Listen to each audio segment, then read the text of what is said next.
Hello friend, आज हम लोग पढ़ेंगे अलंकार। काव्य में अलंकार का एक विशेष योगदान है। तो आइए देखते हैं कि अलंकार क्या होता है। अलंकार जिस प्रकार आभूषण से सुसज्जित होकर स्त्री सुंदर दिखना चाहती है, इसी प्रकार कवि अपने काव्य को अलंकार के द्वारा रुचिकर बनाता है।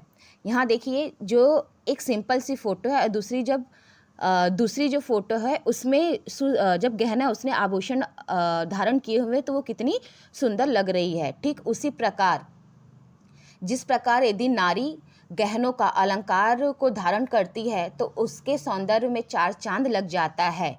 ठीक उसी प्रकार काव्य में जब अलंकार का प्रयोग किया जाता है तो अलंकार ठीक उसी प्रकार सुसज्जित और अलंकृत होकर उसका सौंदर्य बढ़ जाता है। काव्य को रुचिकर बनाने के 3 साधनों का प्रयोग किया जाता है: अलंकार, रस और छंद। अलंकार का प्रयोग कर उसके सौंदर्य को वृद्धि किया जाता है। रस का प्रयोग कर उसे आनंदमय बनाया जाता है। छंद का प्रयोग कर उसको नियम में बांधा जाता है।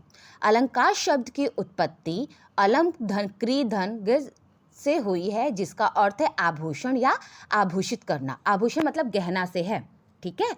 वर्णों में चमत्कार निम्न तरीकों से होती है। तो काव्य में जो चमत्कार होते हैं, काव्य कैसे अच्छे लगते हैं, तो काव्य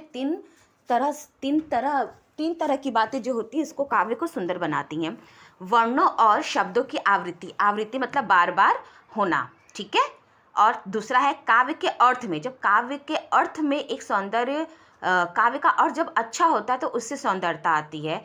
तीसरा है वर्णों की आवृत्ति और अर्थ दोनों के द्वारा काव्य का सौंदर्य बढ़ता है। अब हम लोग पढ़ते हैं अलंकार के भेद। अलंकार के मुख्यतः 2 भेद होते हैं: शब्दालंकार और अर्थालंकार। तो यहाँ पे पहले देख लेते हैं शब्दालंकार। जहाँ काव्य में शब्दों के प्रयोग विशिष्ट से कविता के सौंदर्य में चमत्कार उत्पन्न होता है, वहाँ शब्दालंकार कहते हैं।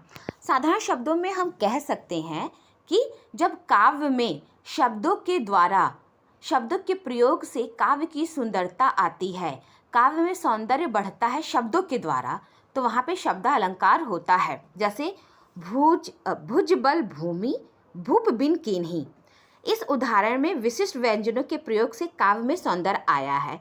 जैसे यदि हम लोग भूमि की बजाय पर्यायवाची में पृथ्वी लिख दें और भूप की जगह राजा लिख दें, तो उसका कोई मतलब एक चमत्कार उस काव्य में ऐसा चमत्कार नहीं आएगा। तो यहाँ पे जो शब्द है, शब्द का एक बहुमूल्य रूप होता है। उचित शब्द का प्रयोग कर जो जब काव्य में सौंदर्य बढ़ता है उसे शब्दालंकार कहते हैं। हाँ, ये देखिए शब्दालंकार के कई भेद हैं, लेकिन तो मुख्यतः हम लोग 3 अलंकार पढ़ते हैं। तो आइए पहले देख लेते हैं: अनुप्रास अलंकार, यमक अलंकार, श्लेष अलंकार, पुनरुक्ति अलंकार, विप्सा अलंकार, वैकृति अलंकार और पुनरुत्थानाभास। तो आइए पहले हम लोग देखते हैं अनुप्रास अलंकार। अनुप्रास, मैया मोरी मैं नहीं माखन खाया। पहले देख लेते हैं अनुप्रास अलंकार का कि अनुप्रास शब्द 2 शब्दों से मिलकर बना है। अनुप्रास 2 शब्द, अनुधन प्रास। यहाँ अनु का अर्थ होता है बार बार और प्रास का अर्थ होता है वर्ण। जब वर्ण की आवृत्ति एक बार से कई बार हो, मतलब जब वर्णों की आवृत्ति एक से अधिक बार हो, उस वाक्य को या उस छंद या पद में अनुप्रास अलंकार पाया जाता है। तो एक बार फिर से देखिए, जब वर्णों की आवृत्ति एक से अधिक बार हो वहाँ अनुप्रास अलंकार होता है। जैसे चारू चंद्र की चंचल किरणें, यहाँ पर च की आवृत्ति 3 बार हुई है, च च च, तो यहाँ पे अनुप्रास अलंकार हुआ। देखिए, मैया मोरी मैं नहीं माखन खायो, म की आवृत्ति हुई है तो ये अनुप्रास अलंकार हुआ। कन्हैया किसको कहे तू मैया, यहाँ पे क की आवृत्ति 1 से अधिक बार हुई है तो यहाँ पर अनुप्रास अलंकार हुआ। अब है यमक अलंकार। यमक शब्द का अर्थ होता है 2। यमक का क्या होता है? 2। जब एक ही शब्द 1 से अधिक बार प्रयोग हो लेकिन उनका जो अर्थ हो वो अलग हो, तो यहाँ पर यमक अलंकार होता है। फिर से देखिए, जब एक ही शब्द 1 से अधिक बार प्रयोग किया जाए और उनका अर्थ अलग अलग हो तो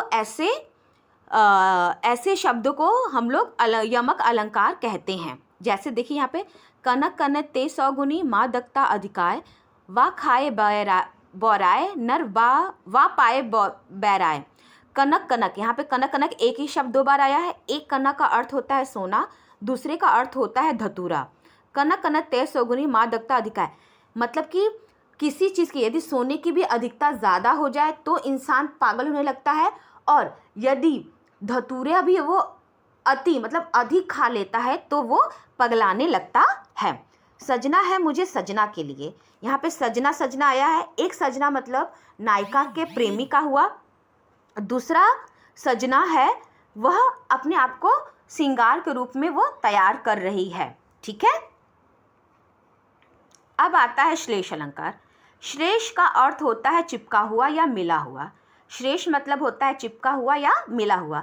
जब एक ही शब्द से हमें विभिन्न अर्थ मिलते हों तो श्लेष अलंकार कहते हैं। यहाँ पर मतलब कि श्लेष अलंकार में एक ही शब्द होता है लेकिन उस एक शब्द के कई अर्थ होते हैं, उसे श्लेष अलंकार कहते हैं। यानी जब किसी शब्द का प्रयोग एक ही बार किया जाए लेकिन उसके अर्थ कई निकले तो वह श्लेष अलंकार कहलाता है। उदाहरण से स्पष्ट हो जाएगा आपको, देखिए। रहीमन पानी राखिए बिन पानी सब सोन, पानी गए न उबरे मोती मानुष चून। यहाँ पे पानी का प्रयोग 3 बार किया गया है। ठीक है, यहाँ पे पानी, एक पानी का अर्थ है तो आपका मोती, दूसरा है चमक और तीसरा है इज्जत। तो यहाँ पे जो पानी है श्लेष अलंकार हुआ है। ठीक है, यहाँ पे श्लेष अलंकार लिया गया है। धन्यवाद। मैंने इसमें अभी सिर्फ शब्द अलंकार के अर्थ बताए हैं। नेक्स्ट वीडियो में मैं अर्थ अलंकार के भागों के बारे में विस्तार से बताऊंगी। यदि मेरा वीडियो आपको अच्छा लगा तो प्लीज़ लाइक, शेयर और सब्सक्राइब कीजिए और साथ में कमेंट्स कीजिए ताकि मैं अपनी गलतियों को सुधार कर नेक्स्ट वीडियो को अच्छा कर सकूं। धन्यवाद।